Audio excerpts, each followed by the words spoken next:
So you know what they say about a woman's age, you can tell her age from her hands and her neck.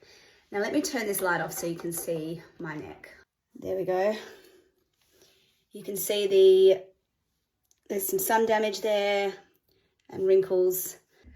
So what to do about it? So the most effective and the fastest way to treat it is with cosmetic interventions. So you could get CO2 lasers to resurface the area, which doesn't require some downtime and can be a little bit painful. You could also get injections, so filler, like a hyaluronic acid-based filler like Juvederm or Restylane.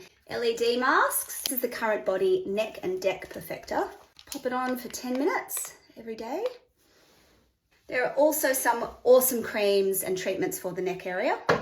This is Dermalogica Neck Fit Contour Serum.